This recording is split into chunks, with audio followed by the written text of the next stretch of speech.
بسم اللہ الرحمن الرحیم انا نحن نزلنا الذکر وانا له لحافظون وقال النبی صلی اللہ علیہ وسلم الصوم والقرآن يشفعان للعبد في يوم القيامة صدق اللہ العظیم وصدق رسوله النبی الکریم ونحن على ذلك لمن الشاهدين والشاكرين والحمد لله رب العالمین۔ سب سے پہلے میں اپنے پیارے بھتیجے کو بلکہ دونوں بھتیجوں کو مبارکباد پیش کرتا ہوں کہ مبارک مہینے میں اللہ کا کلام نماز میں تراویح میں سنایا پڑھایا، اللہ رب العالمین اپنے فضل سے اپنے کرم سے اپنی بارگاہ میں قبول اور منظور فرما دے۔ بنیادی بات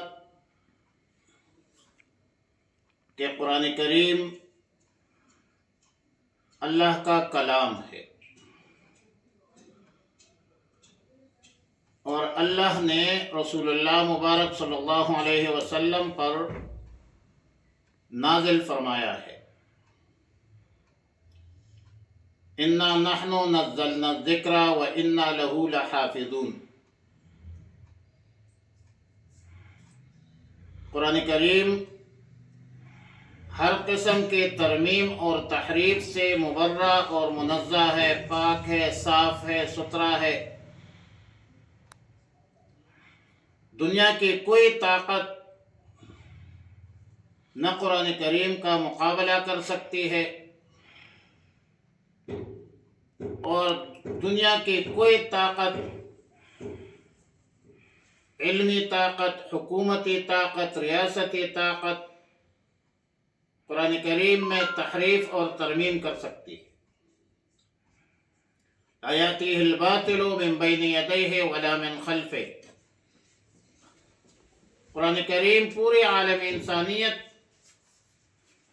کے لیے رشد و ہدایت کا ذریعہ ہے۔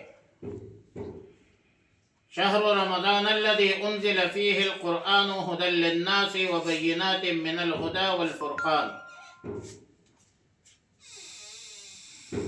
لفظ قرآن ہم دو طرح کے پڑھتے ہیں، ایک بغیر حمزہ کے قرآن پڑھتے ہیں اور ایک حمزے کے ساتھ قرآن پڑھتے ہیں۔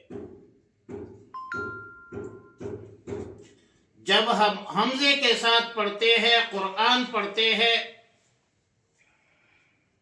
تو اس کا مشتق منہ یا ابتدائی لفظ قرأ ہے، تو قرآن کا معنی ہے مقروءن۔ مقروءن کا مطلب اور مفہوم یہ ہے کہ دنیا عالم میں سب سے زیادہ پڑھی جانے والی کتاب وہ قرآن حکیم فرقان عظیم ہے۔ قرآن کریم رسول اللہ مبارک صلی اللہ علیہ وسلم کا دائمی معجزہ ہے۔ قیامت کے صبح تک قرآن کریم رسول اللہ مبارک صلی اللہ علیہ وسلم کا معجزہ ہے، اور اللہ نے چیلنج کیا ہے پورے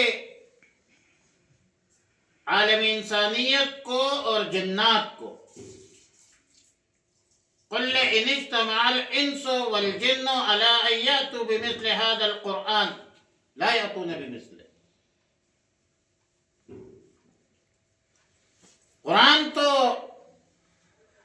14 سورتوں پر مشتمل ہے، لیکن سب سے چھوٹی سورت کا مقابلہ بھی نہیں کر سکتے۔ وَإِن كُنتُم فِي رَيْبٍ مِّمَّا نَزَّلْنَا عَلَىٰ عَبْدِنَا فَأْتُوا بِسُورَةٍ اے بِسُورَةٍ قَصِيرَةٍ وَإِن كُنتُم فِي رَيْبٍ، اگر تم شک میں ہو، شبہ میں ہو، شکوک و شبہات میں ہو، مما نزلنا علی عبدنا، جو کچھ ہم نے نازل کیا ہے اپنے بندے پر رسول اللہ مبارک صلی اللہ علیہ وسلم پر، فَأْتُوا بِسُورَةٍ مِّن مِّثْلِهِ، تو اس کے مقابلے میں ایک چھوٹا سا سورت لے آؤ، چھوٹی سی سورت. فَإِن لَّمْ تَفْعَلُوا وَلَن تَفْعَلُوا، اگر تم یہ کام نہیں کر سکتے، وَلَن تَفْعَلُوا، اور قیامت تک نہیں کر سکو گے. تو قرآن کریم کا ابتدائی لفظ قرأ ہے.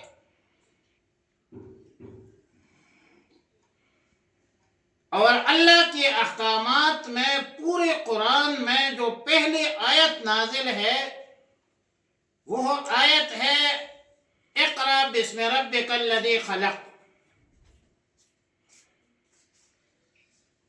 یعنی ایک سورہ بقرہ میں کوئی 500 احکامات ہے، ایمانیات ہے، نماز کے مسائل، زکوٰۃ کے مسائل، آدم علیہ السلام کا قصہ، بنی اسرائیل کے 40 انعامات، پھر تحویل قبلہ، پھر ذکر، پھر صبر، پھر شکر، پھر حج، پھر طلاق، رضاعت، خلع، بہت سارے 500 احکامات ہیں. تو پورے قرآن میں کتنے احکامات ہوں گے؟ ان تمام احکامات میں پہلا حکم جو اللہ کے طرف سے نازل ہے وہ یہ ہے کہ اقرأ بسم ربک الذی خلق. قرآن پڑھنے کا حکم ہے کہ اقرأ پڑھو. نماز کا حکم بعد میں، روزے کا حکم بعد میں، جہاد کا حکم بعد میں، زکوٰۃ کا حکم بعد میں، تمام احکامات بعد میں نازل ہے. پہلا حکم یہ نازل ہے کہ اقرأ بسم ربک الذی خلق، پڑھنے کا حکم ہے. پڑھنے کا حکم کیوں ہے؟ اس کی وجہ ہے، اس کی وجہ یہ ہے کہ انسانی جسم میں رئیس الاعضاء، تمام انداموں کا جو وزیر اعظم ہے یا بادشاہ ہے وہ دل ہے،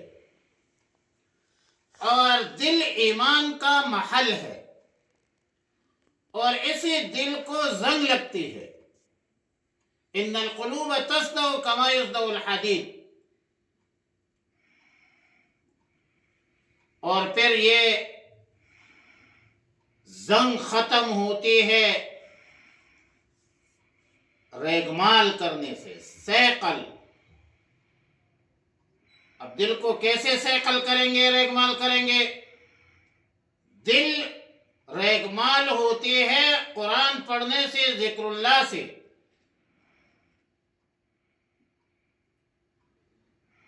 تب یہ جو ہمارے جسم میں جو اعضاء کا سردار ہے دل، تب سالم رہتا ہے، ٹھیک رہتا ہے اور ٹھیک کام کرتا ہے. دل کو ٹھیک رکھنا پڑتا ہے.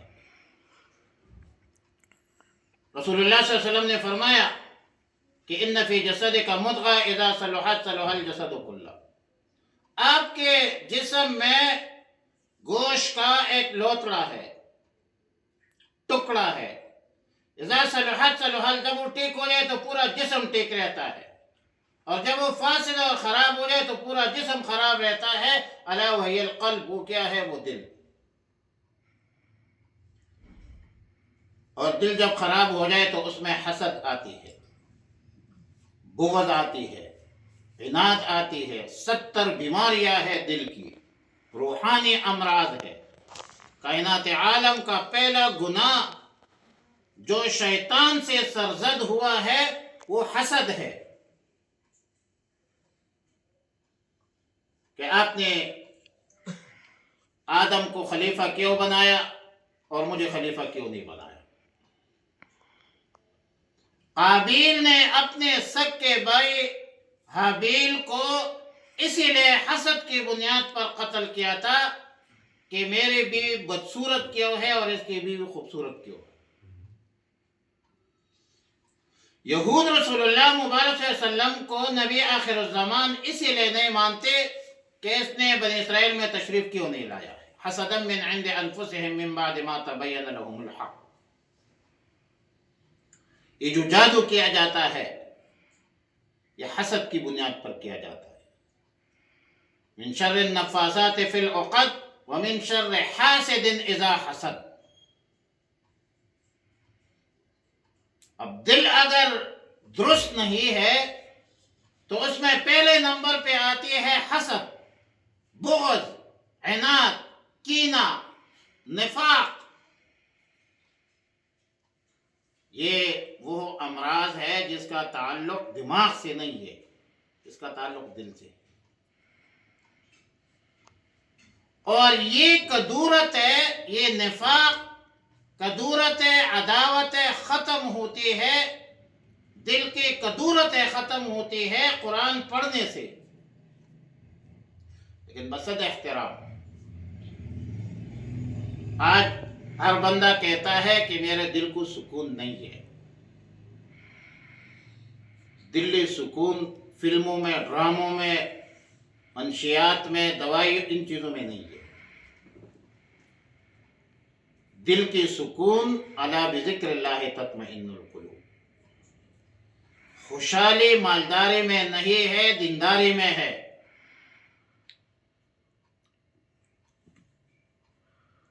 دل کی کدورتیں گانے بجانے سے ختم نہیں ہوتی، قرآن پڑھنے سے ختم ہوتی۔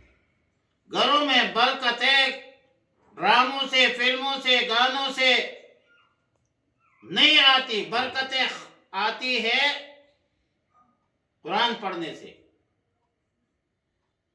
لیکن ایک بندہ کہتا ہے کہ میرے دل اور دماغ پر بوجھ ہے اور قرآن بھی نہیں پڑھتا، تو مرض تو معلوم ہے، علاج بھی معلوم ہے، جب کرتا نہیں ہے تو پھر بندہ کیا کرے؟ گھروں میں بے برکتی ہے، اتفاق نہیں ہے، اتحاد نہیں ہے، اتباع نہیں ہے، اولاد تابعدار نہیں ہے، تو کیسے تابعدار ہوگی؟ جب گھروں میں قرآن کی تلاوت، قرآن کی آواز نہیں ہو، قرآن پڑھنے کا معمول نہیں ہے۔ گانے تو ينبت النفاق، وہ تو نفاق پیدا کرتا ہے۔ تو گھروں میں بے برکتی آئی۔ پھر یہ مت کہنا کہ کسی نے جادو کیا ہے، بھائی کسی نے جادو کچھ بھی نہیں کیا ہے، آپ کے اپنے بدعملی کی نحوست ہے، آپ کے اپنے دل اور دماغ میں بدعملی کی نحوست ہے، آپ کے اپنے گھر میں بدعملی کی نحوست ہے۔ ما اصابک من مصیبت فمن نفسک، اپنے من میں ڈوب کر پا جا سراغ زندگی۔ تو اگر میرا نہیں بنتا نہ بن، اپنا تو بن۔ وہ اکبر الآبادی نے کہا تھا کہ نہ تو بدلا، نہ میں بدلا، نہ دل کی آرزو بدلی۔ نہ تو بدلا، نہ میں بدلا، نہ دل کی آرزو بدلی، میں کیسے انقلاب اعتبار آسماں کر لوں؟ تو دل کی کدورتیں ختم ہوتی ہے قرآن پڑھنے سے، اور ہم قرآن پڑھتے نہیں۔ اللہ کا پہلا حکم تو یہ ہے کہ اقرأ بسم ربک الذی خلق۔ نماز کا حکم تو بعد میں آیا ہے، روزے کا حکم تو سن 2 ہجری میں آیا ہے، حج کا حکم تو بعد میں آیا ہے۔ اللہ کی طرف سے جو پہلا حکم آیا ہے وہ یہ ہے کہ اقرأ بسم ربک الذی خلق۔ یہ قرآن آپ کی بروز قیامت سفارش کرے۔ اس طرح روزہ، القرآن الصوم والقرآن یشفعان للعبد فی یوم القیامہ، دنیا میں آپ کو تر و تازہ، خوش خرم اور دلیر رکھے گا، آخرت میں آپ کی سفارش ہوگی۔ جو قرآن کے ساتھ وابستہ رہا، قرآن کے ساتھ متعلق رہا، وہ عظمت والا ہو گیا۔ ایک عام کاغذ پر جب قرآن لکھا جائے وہ عظمت والا بن جاتا ہے۔ ایک عام کپڑا جب قرآن اس میں لپیٹا جائے اور قرآن کا وہ بن جائے، قایا بن جائے، وہ گتا بن جائے، عظمت والا بن جاتا ہے۔ جس رات کو قرآن نازل ہوا ہے لیلۃ القدر، وہ رات بھی عظمت والی بن گئی ہے۔ جس شخصیت پر نازل ہوا ہے وہ بھی عظمت والا، جس فرشتے نے لایا ہے جبریل امین، وہ بھی عظمت والا بن جاتا ہے۔ جس سینے میں قرآن محفوظ ہے وہ بھی عظمت والا۔ جس قوم نے قرآن کو پکڑا ہے، ان اللہ یرفع بہذا الکتاب اقواما ویضع بہ آخرین، اللہ نے بلند و بالا کیا ہے ان قوموں کو جنہوں نے قرآن پر عمل کیا ہے، پست کیا ہے، ذلیل کیا ہے ان قوموں کو جنہوں نے ویضع بہ آخرین، جس نے قرآن کریم پر عمل نہیں کیا ہے۔ قرآن عروج، قرآن کے ساتھ متعلق رہیں گے، عروج پاؤ گے، عظمت پاؤ گے، اکرام اور احترام اور عظمت پاؤ گے۔ قرآن کریم ہے۔ آپ کریم بننا چاہتے ہیں، قرآن پڑھو۔ آپ عظیم بننا چاہتے ہیں، قرآن پڑھو۔ آپ غالب اور عزیز بننا چاہتے ہیں، قرآن پڑھو۔ آپ بزرگ اور نیک بننا چاہتے ہیں، قرآن پڑھو۔ قرآن مجید، بل هو قرآن مجید فی لوح محفوظ، قرآن تو مجید بھی ہے، قرآن تو عظیم بھی ہے۔ وَلَقَدْ أَعْطَيْنَاكَ سَبْعًا مِنَ الْمَثَانِي وَالْقُرْآنِ الْعَظِيمِ۔